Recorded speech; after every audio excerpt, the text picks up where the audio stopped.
All right. Okay, let's solve this problem here. We started this the other day. Okay, so what we've got to do, right? We've got the piece of whatever, plastic, cardboard, whatever it's going to be. We're going to cut the square corners off, fold the thing up to create this. Right? We want to maximize volume. Okay? So let's follow we got our picture. We've got the only variable there is x. That's nice. Get an equation. Let's just get out, if you don't have them out already, get out those little sheets I gave you, and let's go through the recipe. Okay, I got another one. I need one too. Okay, I think I've got extras here. Track your stuff. I usually do. Yeah. I never got one of those papers. Your lifesaver. He actually was gone. He is Tanner. He is Tanner. There you go. All right. Okay, whatever you're talking about, that's got you got to stop for a while. Yeah, we got to pause that. Let's look at this now. So we've got to come up with, looking at our sheet, after we draw the picture and assign the variables, we have to come up with the primary equation. So what is the thing we're trying to maximize? Volume. Okay, so the volume, this is an easy shape, rectangular prism. What's the volume of a rectangular prism? Height by length by width. Height by length by width. So what's the height? X. Okay, what's the length? 36. 36 minus 2x. 36 minus 2x. Aha. Okay, so this distance right here is 36 minus 2x. Why is it minus 2x? Because here's the big rectangle, then you have to cut off a little portion for x. right. When I fold those up, Page type. the width of this is going to be the base of the trough, right, of the open box. So it's going to be 36 minus x when I fold the ends up, right? And so then what's going to be? 26 minus 2x. What's that guy going to be? 24. 24 minus 2x.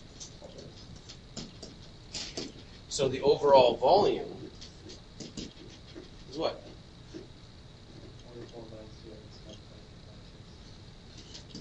4x cubed minus 120x squared plus 864x. Good. So if we multiply all that out, we'll take Nolan's word for it.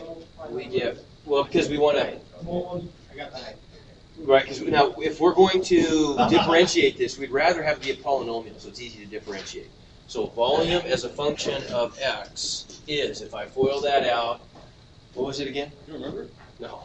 That's 4x cubed minus 120x plus 864x. 864. Is that right? Yeah, check it. Check it. I dare you. I guess I'll believe you. Okay, that seems right. Yeah, that seems Check it. I don't know about that. Yeah.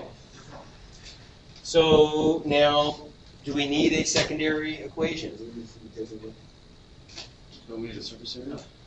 Okay, how come we don't need a secondary equation? Because those are all the variables. We only have one variable. One variable. We've got v as a function of a single variable, so we're ready to do calculus. Differentiation. Except first, we're going to differentiate. But first, we got step 4, which is Determine the domain. domain. So what's the domain going to be? Now, is the domain restricted at all mathematically? No, it's a polynomial, no restrictions. But there are certainly going to be some physical restrictions because it's a finite thing. It's a volume. So what's going to be the lower limit for x? Yeah, it's got to be. If it were 0, this thing would have no volume, right? So 0 really doesn't make any sense. We could use 0. Greater than 0. You can kind of take your pick. You could either do this. You could either say that or that. Okay, either one would be Well, okay, it's I never going guess, to be 0. because it's not going to be 0.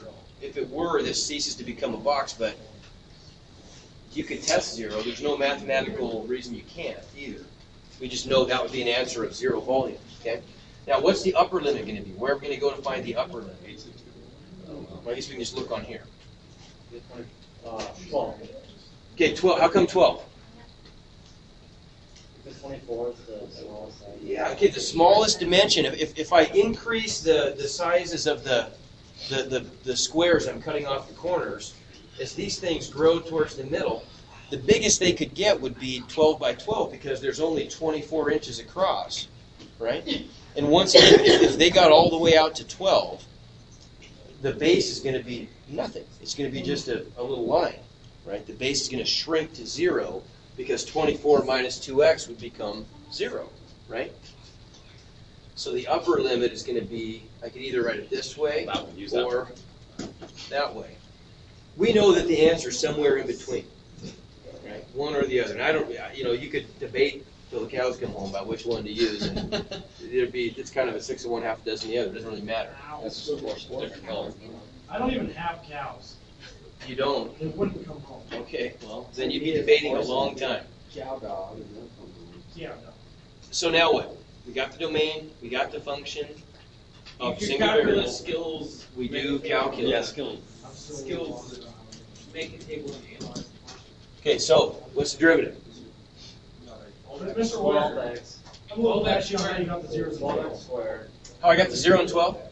Okay, because if we think about what x is going to be the dimensions of the cut, the corner cuts. The smallest it could be is if I didn't cut it at all, I've just got a flat piece of cardboard with no height, and so the volume is 0, right? If I make this thing, the biggest I could make it would be if I grew this, if I did this. If I grew this thing up to 12, you see what's going to happen? Oh my goodness. Right, then that's as far as I could go because the cuts run into each other. Okay? So that's my domain. So let's differentiate. First term. 12x. Squared. Negative 248. Negative. And then 864. Whole one. All right, so how are we going to find the zeros of that? Like, Mine were actually equal Okay. Factorial. Yeah. You can factor out. You could just factor it out, or you could Okay. use the quadratic formula. Okay, so we're going to get a quadratic equation in standard form. If I set it equal to 0. Okay, now let's see. 12 is going to go into all those, isn't it? Is 12 going to 72, 84? Yeah, 12 goes into all those. Yeah. I could divide everything by 12 and get x squared minus 20x plus, oh no it doesn't, does it? Yeah, it does. 72, Yep. right? There's 12? Yeah, that's right, isn't it? I think it is. Yeah. 84, 24. Yeah, that's right. That's right. Okay. Okay, so does that factor? Are the two magic numbers that multiply to 72 and add to negative 20? I don't think so.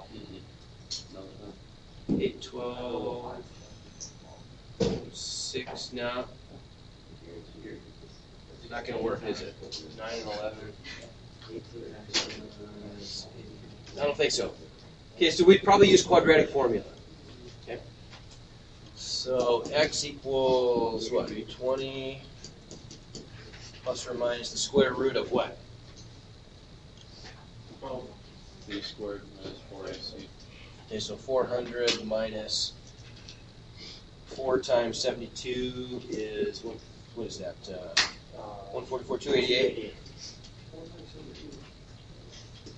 All over 2 equals 20 plus or minus square root. That's 112, square root of 112. I can do the quadratic formula. You just whatever I do. Okay, so I get two answers there. But really, Right. Okay, but if I evaluate those numerically, now 20 plus, I know that my upper limit is 12.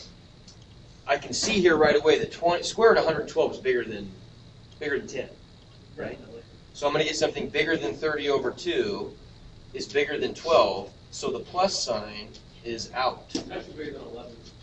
right? We know it's the only one that's going to give us a result that's in our domain is the minus sign, and that's it. As a decimal, somebody, what is that roughly equal to? 10. 5. 4.7. 4.7, okay, roughly. Okay, so 4.7, we'll say we'll round to the nearest tenth, because we're gonna have to cut it anyway. So 4.7 is our lone critical number. Now let's be smart about this here. We can do some trickery, and we can avoid further work. How many critical numbers are there in our domain? 1. So when we make our table, we've got x, v, and v prime. So here's our domain. It goes from 0 up to 12. Our lone critical number was roughly 4.7. That was a 0 of the first derivative. Now we know that the endpoint, what's the value of v at 0 or 12? If this is that's our volume function, unfactored. At 0, we're going to get 0, right? At 12, we're going to get 0, right? So on my table then, if I know that I can fill in 0 there and 0 there, then obviously there's some value of x that's going to give us a positive volume, agreed? The volume, we'll have some volume at for some configuration of that box, certainly, right? So doesn't that mean that the answer at 4.7 has to be positive? Obviously. So then if there's only one critical number, what can you tell me about that spot? Has to be a maximum. All of the relative extrema, all of the peaks and valleys have to occur at critical numbers. If there's only one critical number, then that's the only possible place for an extremum. So it has to be a maximum. Agreed? So we didn't have to do the first derivative test. We didn't even have to do the second derivative test. We just knew there, and you're welcome to do that. We could easily have done the second derivative because it was a polynomial. It would have been a really easy derivative. But we didn't need to, right? We knew that had to be a maximum because we knew those two values, and that's the lone critical number. Does that make sense? Mm-hmm. Okay. 4.7 is how much? So 4.7 would be the dimension. I think we were asking for the dimensions of the box, and so we don't even really care what the volume is. We just know that if x is 4.7, that's how big to make the cuts. And we got it. So 5 was wrong. Yeah. But I said around 5. Well, what's around me? Around, within a million? Yeah, you were right. Yeah. Okay, let's do one more.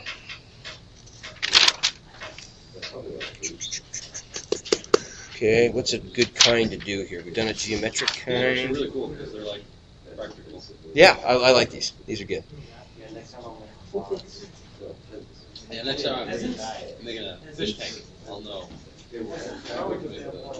Well, I That's don't the know. class. Shut up.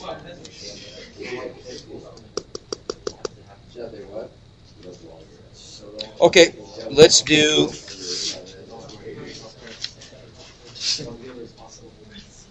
Well, hopefully, they ain't gonna mess with it, but they're not gonna use it. What about that?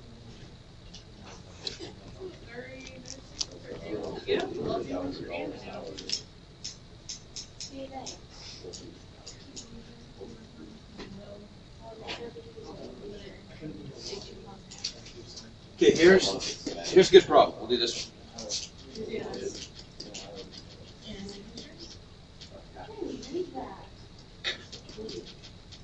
Oh, I did sell this when Anna. Yeah, exactly. I will get James will need to sign autographs or something, right? You have to get fast handwriting. Now when she's finished, she'll just write. She won't even need one. What page is this? This is on page 211. Is the answer on page 11? No. Here. You sure? Here's no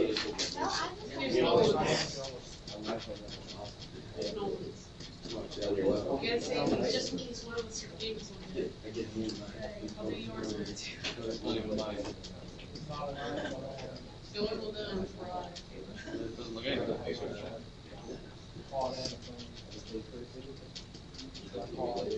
Here's the ends. Okay, there's the challenge. Oh my goodness. Okay, find the dimensions of the largest isosceles triangle that can be inscribed. What's isosceles mean? Good, two congruent sides. Okay, large isosceles triangle that can be inscribed in a circle of radius 4. So what we want to do on these, they actually gave you a picture, but pretend they didn't. What we want to do on these is we want to use a combination of calculus and geometry, but we want to use coordinate geometry. We want to put the shape in the most convenient place on the coordinate plane, and that's a huge part of it. If you can put the thing in the right place, that helps.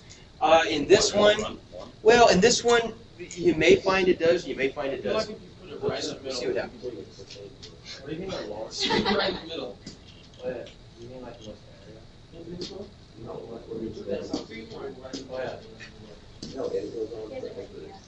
So there's our circle, right? Beautiful, isn't that a beautiful circle? Yeah, but now do you have an isosceles? Okay, so where should we put the XY axes then? So the largest and most area. Most area, yeah. Yeah, the area, we're going to maximize the area of an inscribed isosceles triangle. Okay, so does it make sense here? Does it make sense that we want to have the X and Y axes go through the center of the circle? Okay. So there's the X axis. I feel like we should make the height. You can't do that with a horizontal line. You're right. We should definitely make the height I'll never do that again, probably, right? the largest part of the triangle. So a smaller base but larger height. Maybe. Maybe. Okay, so now, if we're going to, inscribed means completely enclosed. So obviously, to maximize this thing, all three vertices are going to contact the circle, right? If they didn't, why wouldn't we just make it a little bigger so that they did? Or maybe a little bigger than that. So we're going to make a triangle then that's going to look, here's our template. It's going to go maybe something like that. Maybe a bigger one. I'm not sure. Okay, I want to do, See, now we have to do the problems like, no.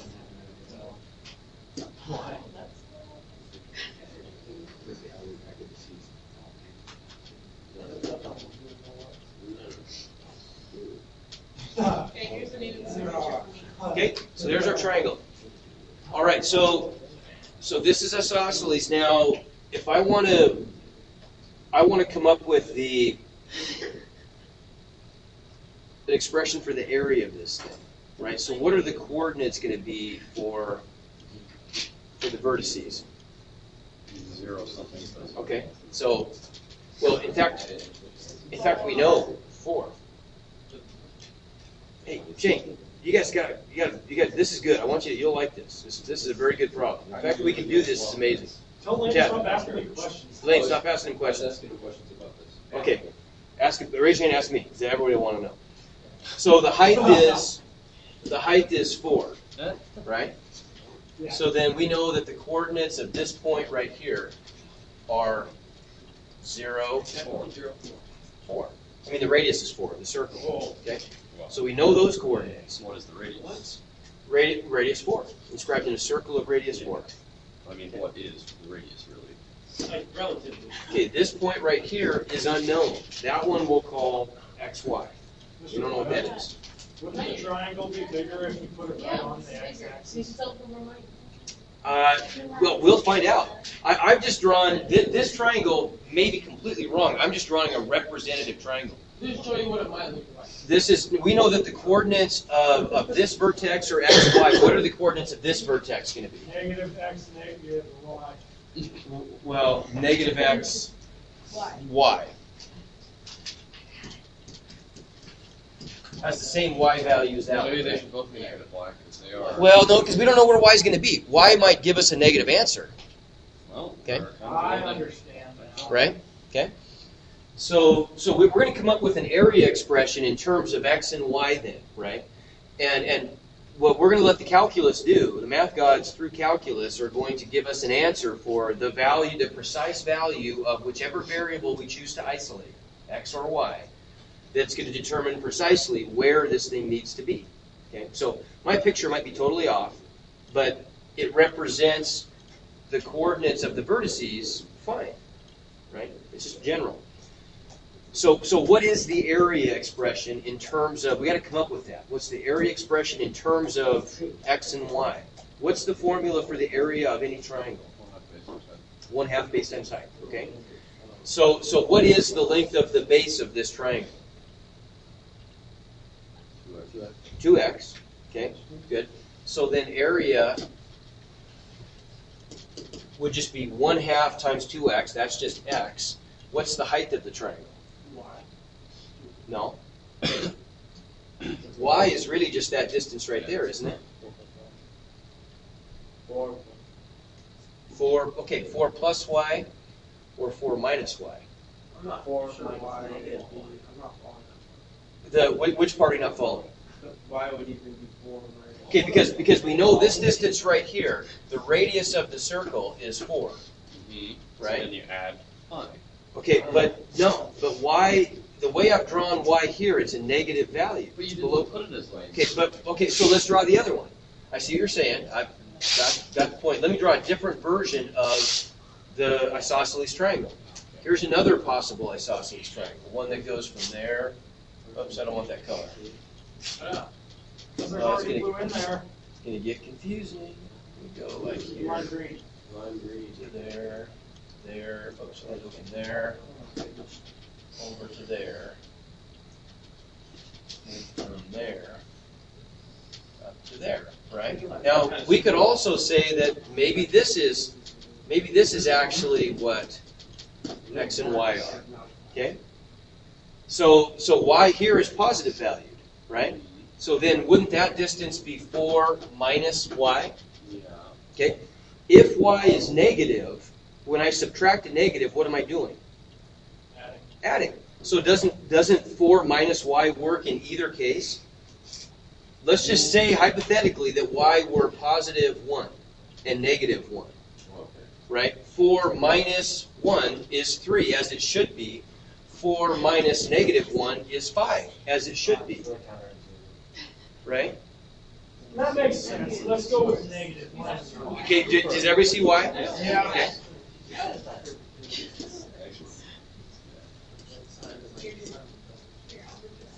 Not something you would think in normal times. In normal times. Okay, so I'm going to get rid of him. We don't need him anymore. Prove my point.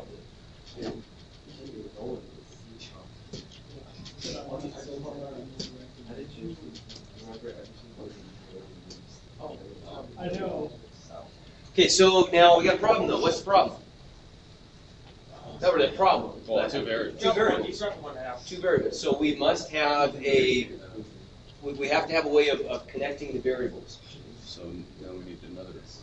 Yeah, we need a secondary equation. But now, what's the obvious secondary equation here? Base. Where's the 1/2?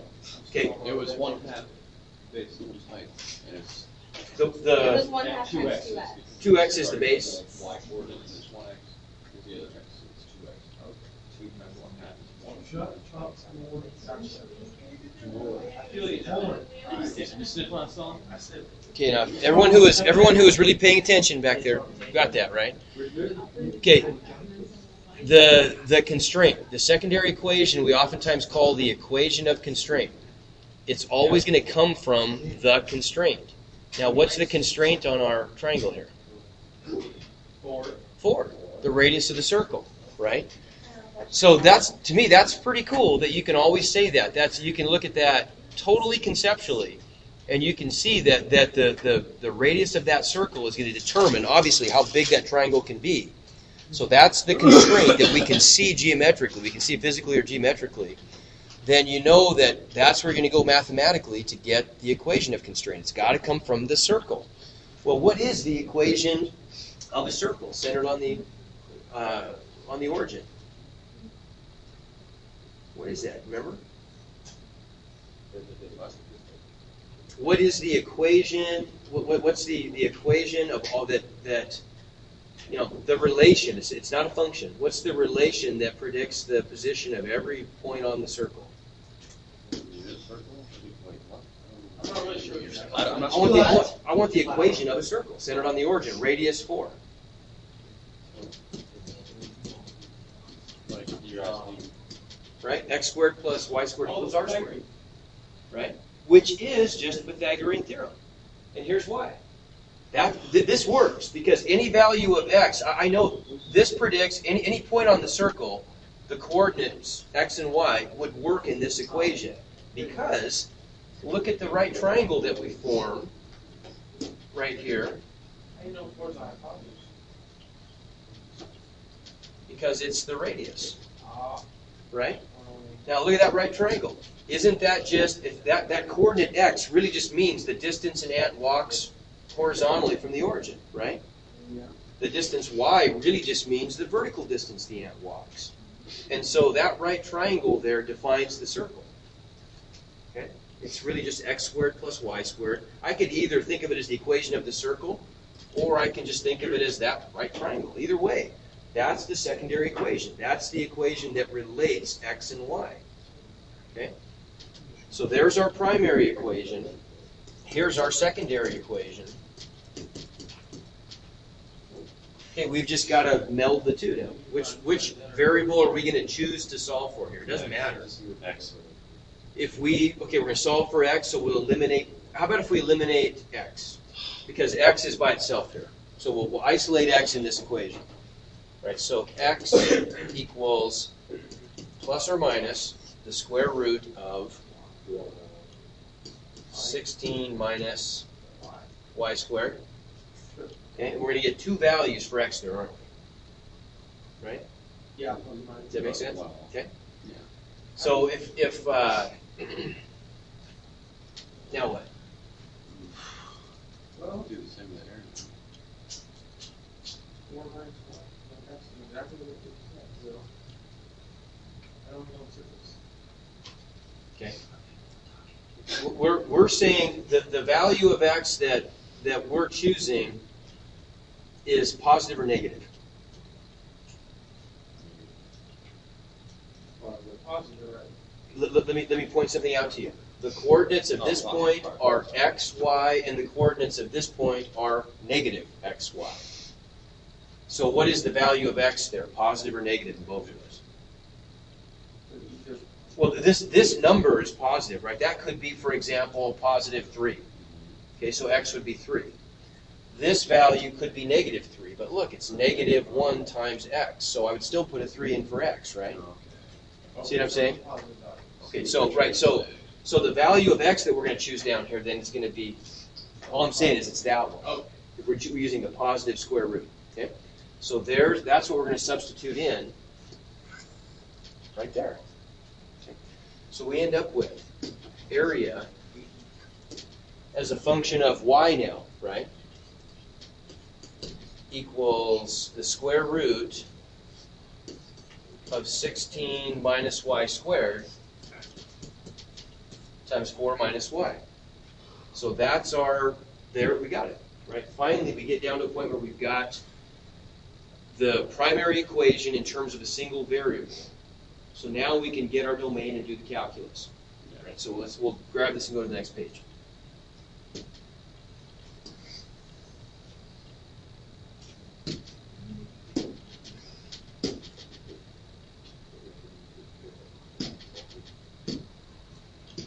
Okay, so what's the, I probably want to rewrite that before I differentiate. Square root is just what power? So good, so I've got 4 minus y times the quantity, 16 minus y squared to the 1/2. What's my domain going to be? If I look at this in terms of, I just look at my picture.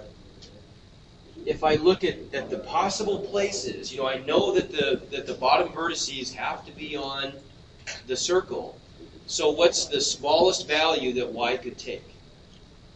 If I migrate these points around the circle, Smallest? I mean, it could be, the lower limit would be 0, wouldn't it?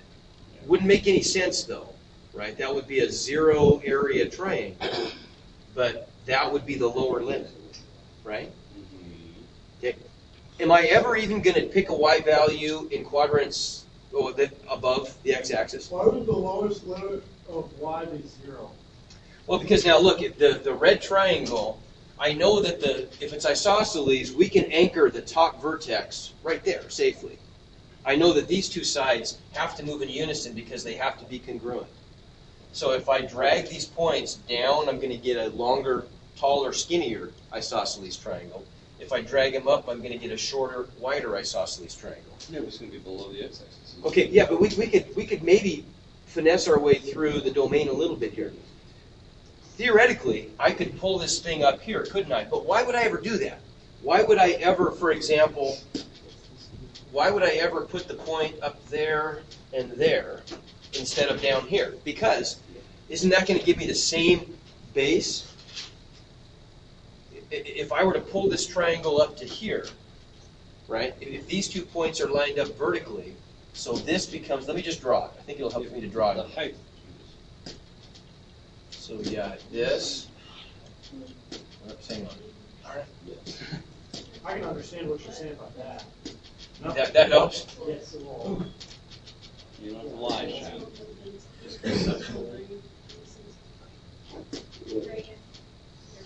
Okay, my point is, would I ever make the pink triangle instead of the red triangle? No. Assuming they have the same exact base, if the formula for the area of a triangle is 1/2 base times height, Have a higher height. yeah, this has a bigger height, so guaranteed it's going to have a bigger area, right? If I have 2 identical bases and 2 different heights, then of course the bigger height is going to give me a bigger area. So by that argument, we could say that there's no way we would ever pick a y value above the x-axis, Yeah. right? So if we wanted to, we could even, we don't have to do this, but we could, for our domain, we could say, okay, well, realizing that, the lower limit for the domain would be y equals 0, would be if it was right on the x-axis, right? Because the y value, this is the y value we're choosing, the y is just the y coordinate of that point. The bottom vertices, the very highest they would ever go in this circle is sitting on the x-axis. We might pull them down this way a little bit to extend the height. Does that make sense? Okay. So in our domain, we could do this. We could say 0, but let's not. Let's instead just say a square bracket. I'm sorry, we could have said 4, not 0. I think I said something wrong last time. Okay. I said, let me correct myself, because I know I said something wrong. I said that if I dragged these points up to the top, y would be 0, and it wouldn't have been. Y would have been 4. Oh, Right. yeah. That's what was Oh. confusing me. That's what I think. Yeah, I might have been. I mean, that's That was kind of, I don't know. Yeah, I was I'm like, not really no, sure no, what no. you said there, so I just okay. listening. Okay, so right, I was mistaken there. What I was getting at was the height of the triangle would be 0, but the y value would have been 4, right?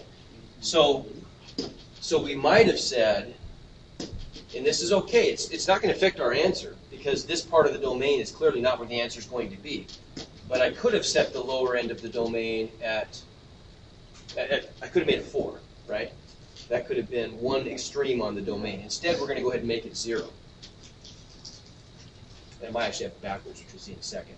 Yeah. And what are the other That's values? That's what I'm Right. confused about. So what are the other values going to be then? So one extreme would be at 0. The other extreme would be if I pulled the y values down Negative. here. Right? So -4 would be the other extreme. If this But you thing can got make it super Shouldn't tall it be and skinny. -4, 0? It should. -4 Okay, should be the other that's end. what I was trying to figure out. Is like, how is it going to be up there? Oops. Why is it -4, 0? That would be x is Okay, so the smallest that y could be would be if it were negative, the bottom of the circle. Okay. Right? The biggest it could be, we could say 4, but there's no point going past 0. We could just as easily, if we want to, I'm going to write this up here just so you can see it. We could do this. We could say this, -4 to 4, but we know our answer is bound to be down here somewhere. Gotta be. Okay? So there's our domain. Now we do the calculus. Either one of those, if I were grading the test, I would say both of those domains would have been absolutely fine. So now that's a hard one to differentiate. It's product rule, and then I've got a 1/2 power in there. It's going to be kind of not very fun, but we got to do it. We have 3 minutes left. Yeah, we have 2 minutes left. So product rule, what's that tell us? Okay, let's do this one first, so we get the bigger power of this base first. So we got this factor, 16 minus y squared to the 1/2 times the derivative of that one. What's that? What's the derivative of the first term? 1. -1, right? We're differentiating with respect to y, so we get -1. Plus this guy times the derivative of that one. Now, what's that one going to be? 1/2. 1/2 times 16 minus y squared. to the Let's do the -1. -1/2. Okay, We hadn't gotten to that. Peel like an onion, right. plus Times times the two, or two negative -2y. Good. Okay. And that's the So we answer. can do some factoring. Yeah, that's the answer. We have to clean it up a little bit. So what do we do to clean this up? So we can factor out. We got like bases there and there. We can factor out the smaller of the two powers of our like base, which would be that one, right? We've got a 1/2 and a 2 that we can cancel. Okay, that would be a little nice. We'll get that out of the way, so we get 16 minus y squared to the -1/2. We're taking away, and what's left over? Well, here I'm going to have a 16 minus y squared to the 1, right? Because I'm dividing away this base to the -1/2, so I'm left with this base to the 1/2 minus -1/2. What are you doing tomorrow? What's that? What are you doing tomorrow? I'm programming tomorrow. Oh. You can do that like anywhere though, right? Yeah. Yeah. Okay, we'll pick it up later. What are you creating?